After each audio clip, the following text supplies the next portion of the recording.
Mario अपने बेटे के पैदा होने के बाद परिवार समेत गांव से शहर में आकर बस गया था। शहर में रहने के खर्चे बहुत थे, तो मारियो सुबह से लेकर देर रात तक अलग अलग जगह साफ सफाई का काम करता था। कुछ ही दिनों में उसकी एक स्विमिंग कोचिंग इंस्टीट्यूट में नई नई नौकरी लग गई थी। काम ज्यादा नहीं था, बस रात को 9-10 बजे की कोचिंग के बाद अगली सुबह 4 से 6 बजे की अर्ली मॉर्निंग कोचिंग के लिए स्विमिंग पूल को अच्छी तरह से साफ करना था। पर अपनी इस नई नौकरी की पहली रात को जो भयानक घटना मारियो के साथ होने वाली थी, उसका उसे बिल्कुल भी अंदाजा नहीं था। वो इंस्टीट्यूट अमेरिका के बेस्ट स्विमिंग इंस्टीट्यूट्स में से एक था। उस इंस्टीट्यूट में कई सारे स्विमिंग पूल्स थे, जिसमें से एक पूल नंबर 7 की ड्यूटी मारियो की थी।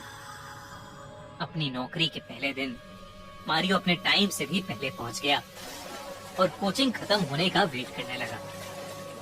पूल नंबर 7 में जहां सब लोग स्विमिंग कर रहे थे, वहीं मारियो को अंधेरे में एक लड़की दिखी जो बस उस पूल के एक कोने में खड़ी पानी को घूरे जा रही थी। मारियो उसे ध्यान से देख ही रहा था कि अचानक पूल का मैनेजर वहां आ गया। जब मारियो ने पलटकर उस लड़की की ओर देखा तो वहां कोई नहीं था, बल्कि वो लड़की उस पूरे पूल एरिया में कहीं नहीं दिख रही थी। मारियो को उस लड़की का अचानक 2 सेकंड में वहां से गायब हो जाना बेहद अजीब लगा। वो कुछ और सोच पाता कि उससे पहले ही मैनेजर ने मारियो को काम समझाना शुरू कर दिया।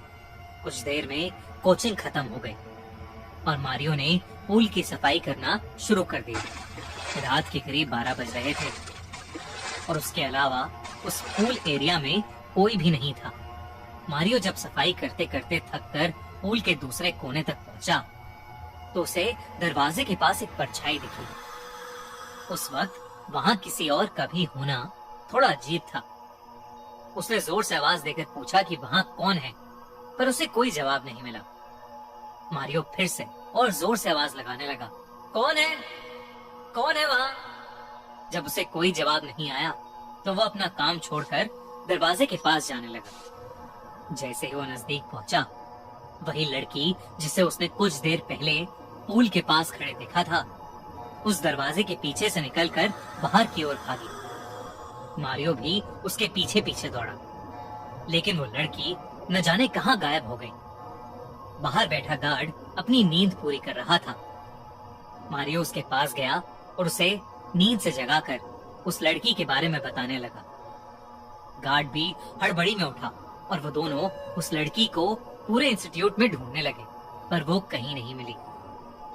ढूंढते ढूंढते रात के 1 बज गए थे और सुबह की कोचिंग वाले स्विमर्स बस 2 ही घंटे में आना शुरू कर देते। इसलिए मारियो फटाफट अपने काम पर वापस लग गया। काम करते करते उसको अचानक पानी में किसी चीज के हिलने की आवाज आई। वो मुड़ा और उसने देखा कि पानी एकदम शांत था और उस पूरे पूल के कॉम्प्लेक्स में एकदम सन्नाटा था। वो उस आवाज को किसी कीड़े की हरकत समझकर अपना काम करने लगा। पूल के आसपास का फर्श साफ करके वो पूल की तरफ मुड़ा और आखिरी बार ये चेक करने लगा कि पूल अच्छे से साफ हो गया है या नहीं। लेकिन जैसे ही वो पूल के पास पहुंचा और उसने पूल के अंदर देखा तो उसे पूल के नीले पानी के अंदर एक लड़की का शरीर दिखा, जो पूरी तरह से सफेद पड़ा था और उस लड़की के बाल धीरे धीरे पानी के ऊपर आ रहे थे। वो उसी लड़की का शरीर था जिसे मारियो ने कुछ देर पहले देखा था। मारियो बहुत ज्यादा डर गया। उस लड़की की लाश ऊपर आ रही थी। मारियो घबराते हुए उस लाश को निकालने के लिए पूल के करीब गया तो उस लड़की की लाश ने अचानक अपनी आंखें खोली। उस लड़की का चेहरा सफेद पड़ा था और आंखें एकदम लाल थीं। मारियो उसे देखते ही घबरा उठा और डर के मारे उसका पैर फिसल गया और वो पानी से भरे उस पूल में गिर गया। जब उसने बाहर निकलने की कोशिश की तो उसे ऐसा लगा कि किसी ने उसके पैर पकड़ लिए हैं और वो पानी के अंदर खिंचता चला गया।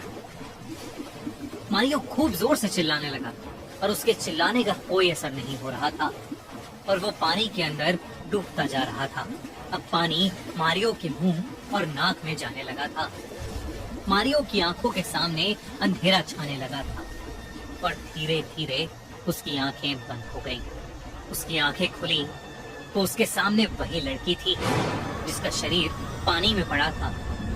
वो उस लड़की को देखकर और घबरा गया और उसने अपनी आंखें बंद कर ली। वो जोर जोर से चिल्लाने लगा और कुछ देर बाद जब उसने वापस आंखें खोली तो उसे एहसास हुआ कि वहां सुबह की क्लास के लोग और वो सिक्योरिटी गार्ड खड़े थे और वो लड़की दूर दूर तक कहीं नहीं थी। जब उसने उन सबको देखा तो वो थोड़ा शांत हुआ, लेकिन वो इतना घबराया हुआ था कि उसकी आंखों से आंसू आने लगे। जब उसने अपने साथ हुआ पूरा किस्सा बयान किया तो उसे एक लड़का एक किनारे में ले गया और उसने मारियो को कुछ ऐसी बात बताई जिसे सुनकर मारियो की रूह कांप उठी। उसे पता चला कि करीब साल भर पहले एक 19 साल की लड़की एल्बर्टा इसी स्विमिंग पूल में डूबकर मर गई थी। एल्बर्टा उस इंस्टीट्यूट की बेस्ट स्विमर थी और वो रोज पूल नंबर 7 में रात में प्रैक्टिस करने आती थी। उस इंस्टीट्यूट की एक स्टूडेंट ने जलन में आकर एक रात एल्बर्टा के साथ शरारत करने के बहाने उसे डुबा दिया और वहां से चली गई। उस स्टूडेंट को ये नहीं पता था एल्बर्टा को उस दिन पूल के अंदर जाते ही कंकशन हो गया था, जिसकी वजह से वो पानी में बेहोश हो गई और उसकी पानी में डूबने के कारण मौत हो गई थी। ये सब सुनकर मारियो की हालत बहुत खराब हो गई। उसके साथ जो कुछ भी हुआ था वो एक आत्मा ने किया था, ये सोचकर वो अंदर से घबरा चुका था। उस लड़की का चेहरा उसके दिमाग से निकल ही नहीं रहा था, इसलिए उसने अगले ही दिन वो नौकरी छोड़ दी। उस इंसिडेंट के बाद मारियो के मन में हमेशा के लिए पानी का डर बस चुका था। उसने पूल नंबर 7 वाली नौकरी तो छोड़ दी, लेकिन उस रात के सपने उसे आज तक सोने नहीं देते और शायद आज भी एल्बर्टा की आत्मा पूल नंबर 7 में भटकती है। दोस्तों 2022 में आपने हमारे podcast the horror show by खूनी मंडे को स्पॉटिफाई का बल्कि पूरे इंडिया का टॉप पॉडकास्ट बनाया है, तो अपना प्यार बरकरार रखो और हमें स्पॉटिफाई पर भी फॉलो करते रहो। जिसने फॉलो नहीं किया वो स्पॉटिफाई पर जाओ, द हॉरर शो बाय खूनी मंडे सर्च करो और बस बेल आइकन दबाओ और सुनते जाओ हमारी दिल दहला देने वाली हॉरर स्टोरीज। और अगर आपको ये वीडियो अच्छी लगी तो हमारा चैनल खूनी मंडे सब्सक्राइब करना बिल्कुल मत भूलना।